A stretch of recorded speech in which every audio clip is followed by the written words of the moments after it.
ആരോഗ്യമുള്ള കാടിന്റെ ലക്ഷണമാണ് കാടിനെ ക്രൗര്യത്തിലാക്കുന്ന ഈ ഗർജനം. കാടിന്റെ വന്യമായ ആ സൗന്ദര്യത്തെ അടുത്തു കാണാൻ ഞങ്ങളും യാത്ര തുടങ്ങി.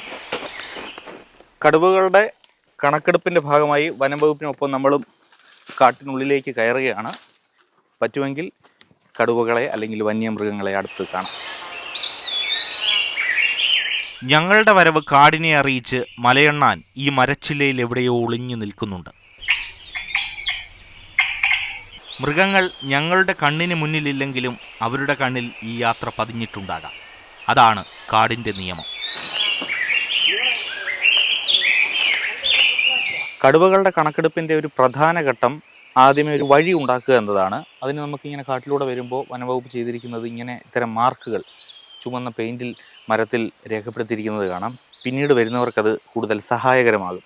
അതോടൊപ്പം ചില മരത്തിലും ഇങ്ങനെ ചീകി രേഖപ്പെടുത്തി വെച്ചിരിക്കുന്നത് കാണാം. ടൈഗർ എസ്റ്റിമേഷൻ 3 ഫേസ് ആയിട്ടാണ്.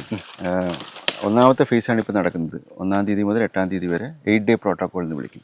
ആ 8 ഡേ പ്രോട്ടോക്കോളിൽ ആദ്യത്തെ 3 ദിവസം 5 കിലോമീറ്റർ കുറയാത്ത ഒരു ട്രയൽ.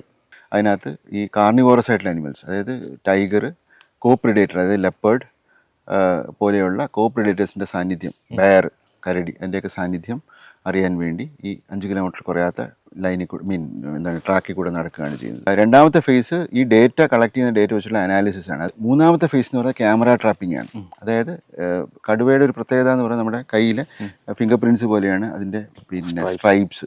കടുവകളുടെ കണക്കെടുപ്പിനാണ് വന്നതെങ്കിലും ഇപ്പോൾ ഒരുപക്ഷെ ആനയെ കാണാൻ കഴിയുമെന്ന് തോന്നുന്നു. ആനയുടെ ഗന്ധം നമുക്ക് ഇവിടെ നിന്നാൽ അനുഭവിക്കാൻ കഴിയും. കുറ്റിക്കാടാണ്, അങ്ങോട്ടേക്ക് പോകുന്നത് അത്ര സുരക്ഷിതമല്ല. ഓരോ റേഞ്ചുകളെയും പ്രത്യേകം ബ്ലോക്കുകളാക്കി തിരിച്ചാണ് കണക്കെടുപ്പ്. നടന്നു നീങ്ങുന്ന ദൂരം രേഖപ്പെടുത്തും.